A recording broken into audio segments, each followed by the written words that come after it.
Bonjour à tous, je vous retrouve aujourd'hui dans un petit contexte légèrement différent des précédentes vidéos qui se sont beaucoup passées autour de crash tests de différents produits. On va faire le point aujourd'hui sur ce que j'ai décidé de mettre dans ma rotation make-up. Je sauterai cette fois-ci le Project Pan puisque je fais un petit peu ça de temps en temps. J'essaye de faire qu'une fois sur deux au niveau du Project Pan, ça me permet de vous faire plus de retours sur ce que j'ai pu terminer et moi bien entendu ça me laisse un petit peu plus de temps. Donc je trouve plutôt pas mal ce mois-ci, j'ai simplifié quand même un maximum et mes deux petites panières ne sont pas complètement pleines. Donc c'est parti, je vous parle de tout ça. Donc bien entendu dans ma rotation se trouvent la plupart du temps les nouveautés dont j'ai pu vous parler parce que je continue à les tester, je ne m'arrête pas juste après le crash test bien entendu. Donc j'entends par là le nouveau fond de teint KVD sur lequel je peux d'ores et déjà vous faire des retours. J'en ai fait pas mal sur Instagram également.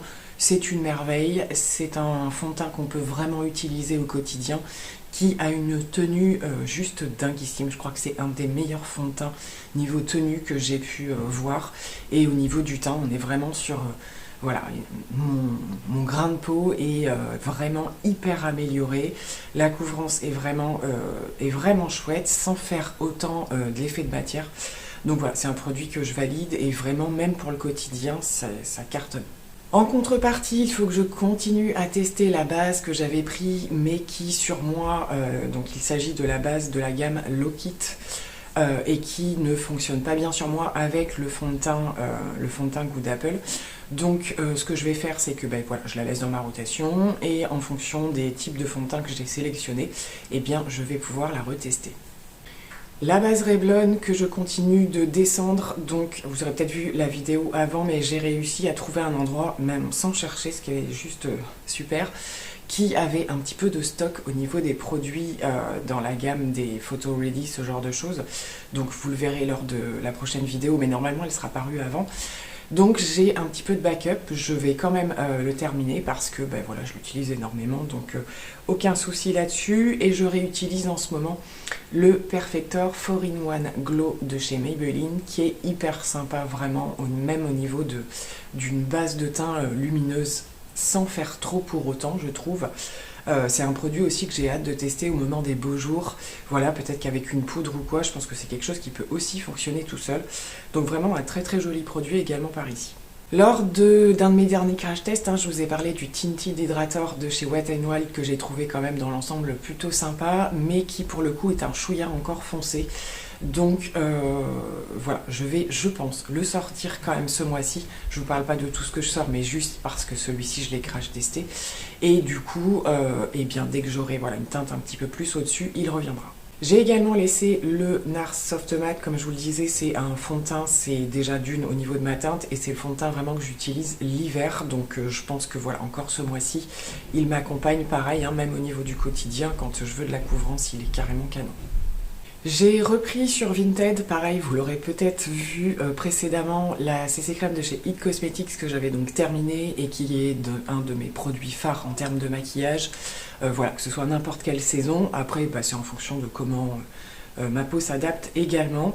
Donc voilà, un grand classique qui est de retour dans ma rotation, c'est d'ailleurs celui que je porte aujourd'hui, je me suis fait une joie de le remettre. Donc voilà, c'est vraiment un produit que j'ai plaisir à réutiliser et qui va revenir sans souci au quotidien pour ce mois-ci en tout cas, et que j'utilise même, voilà, si on n'est pas à la belle saison entre guillemets, c'est un produit qui fait un teint vraiment super joli et pour une CC crème qui a une couvrance très intéressante. Je laisse le fond de teint poudre de chez Maybelline que j'ai également crash testé. Je vous raccroche au fur et à mesure les vidéos sur lesquelles vous pouvez aller voir mon avis parce que voilà, pareil, j'ai envie de continuer à voir un petit peu ce qu'il donne, sachant que je vous avais un petit peu expliqué que c'était un produit qui avait pas mal évolué quand même au fil des heures sur ma peau. Et que je suis curieuse de tester avec d'autres bases, voilà, ce genre de choses, donc on va continuer. Côté anti-cerne, eh bien j'ai également laissé la nouvelle version du L'Oréal Infaillible, qui, comme vous l'avez peut-être vu, est un chouïa encore trop clair, mais que j'ai dit que j'allais retester avec mes produits de teinte d'hiver. Et voilà, parce que j'ai pas envie de le tester qu'une seule fois non plus. Je suis en train de terminer donc de chez Revlon dans la gamme Color Stay également Pareil, un lenticerne hein, qu'on a un petit peu de mal à retrouver et que j'ai eu la chance moi de me retrouver de mon côté, donc je suis complètement ravie. C'est vraiment une gamme qui me réussit vraiment. Et j'ai rajouté le Anastasia Beverly Hills, pareil, que j'avais quand même bien entamé, puisque ça fait quand même très longtemps que je l'ai et que j'aime beaucoup et que j'aimerais bien terminer un jour quand même. Et du côté des fixateurs, j'ai pas fait de grands changements. J'ai laissé le Maybelline Lasting Fix qui est très bien et qui arrive au bout. Et le fameux Charlotte Tilbury dont je vous rabâche les oreilles constamment. Voilà, qui descend quand même malgré la quantité parce que je l'utilise quasiment aussi tous les jours. Donc voilà, mais j'essaye d'alterner quand même.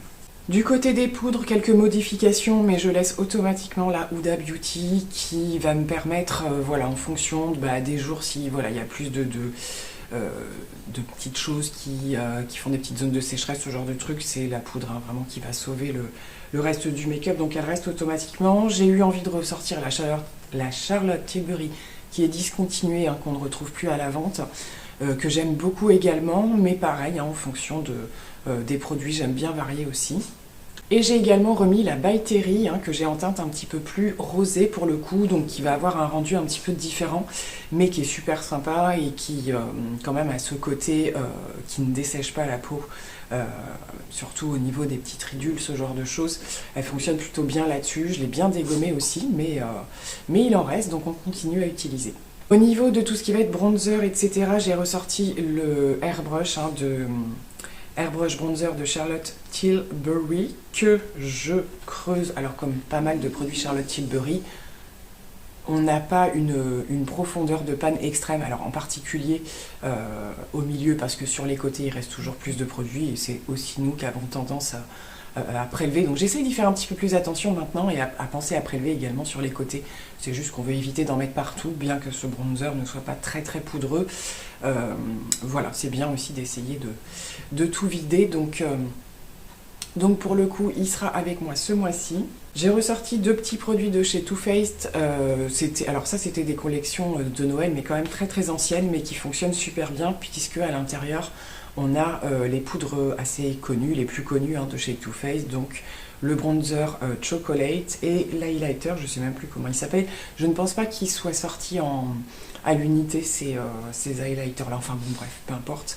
Mais en tout cas, cette palette, elle est super pratique. Et également le petit Sweetie Pie qui, de mon côté, moi je l'utilise comme un produit un petit peu multifonction, hein, c'est pour un effet bonne mine, donc vous avez plusieurs teintes à l'intérieur, et bronzer, blush, quand vraiment on n'a pas le temps, ce produit est juste magique. Et voilà, il a perdu un petit peu de sa merveilleuse odeur de Sweetie Pie, qui pour moi était merveilleuse, hein. D'autres avaient un petit peu de mal avec cette gamme-là de chez Too Faced. Moi j'ai vraiment adoré. Et donc c'est la fameuse gamme à la pêche, n'est-ce pas? Donc voilà, celui-là il me suit depuis des années. J'ai ressorti mon petit blush de chez Dior alors sur lesquels il ne faut pas trop se fier au niveau du packaging, hein, parce que vous avez quand même une teinte qui est légèrement différente de ce qu'on voit à l'extérieur. J'avais très envie de le réutiliser en ce moment, je l'avais laissé depuis un petit moment de côté. Et également un petit Maybelline dans la gamme des Fit Me, qui ressemble énormément à celui de Nars, hein, le plus connu. Et pareil, ça fonctionne super bien, ça dure super longtemps malgré le petit packaging, donc c'est vraiment d'excellents produits là. Quelques petits produits crème, j'ai ressorti le bronzer liquide dans la gamme de Shiglam. Du coup, donc là j'ai ressorti la teinte, j'avais la teinte la plus froide et je sais pas pourquoi cet hiver je trouve qu'elle me va moins bien. Donc voilà, est-ce que je cherche pas trop à comprendre, hein. Donc là c'est la deuxième je crois juste après. Donc c'est celle-ci que j'utilise en ce moment. Et j'ai ressorti aussi le petit blush que j'adore vraiment de chez Rare Beauty. Rare Beauty c'est vraiment une marque que j'ai envie de découvrir un petit peu plus. Il y a quelques produits qui me tentent bien, qui ne sont pas forcément des nouveautés, mais c'est vrai que ces petits produits-là, je les ai beaucoup aimés.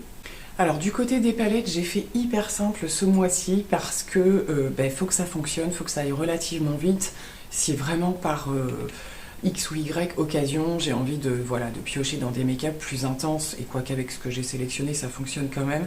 Je n'ai pas forcément remis de grandes palettes, entre guillemets, avec des gros fards à effet ou quoi que ce soit. Je préfère venir piocher, mais pour moins réfléchir au quotidien, j'ai mis des petites choses assez classiques et qui fonctionnent à merveille. Donc, comme bien souvent, 2 palettes Natasha Denona dans les mini. Donc, j'ai remis la mini gold.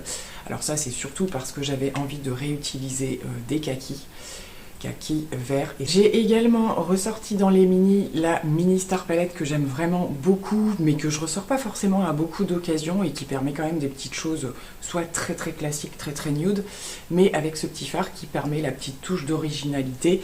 Et c'est vrai que c'est des palettes qu'on peut très facilement associer. Voilà. Et puis au niveau des nudes, ce que j'aime bien dans ces palettes, c'est qu'ils sont tous très différents et que, ben voilà, si on n'utilise pas les fards un petit peu à effet, on peut avoir du très très classique. J'ai ressorti aussi j'allais dire une vieille palette que je vais manier avec précaution puisqu'elle est, certains fards sont cassés. C'est la Too Faced dans la gamme Born This Way Natural Nude.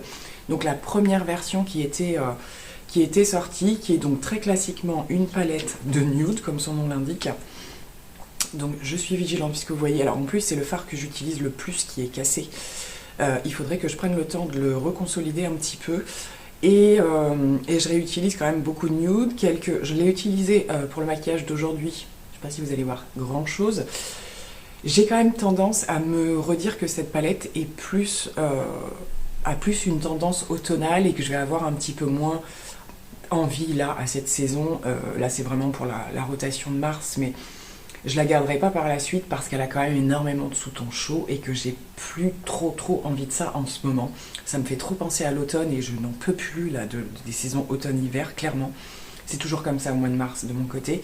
Après, elle a dans les plus clairs des choses aussi très très bien pour faire du super rapide. Mais c'est vrai que même dans les fards les plus foncés, on a toujours un petit reflet un peu chaud et au bout d'un moment, voilà, j'ai envie de changement ou quoi. Donc je sais que je vais pas la sortir très souvent, mais là, histoire de dire, j'utilise vraiment tout ce que j'ai.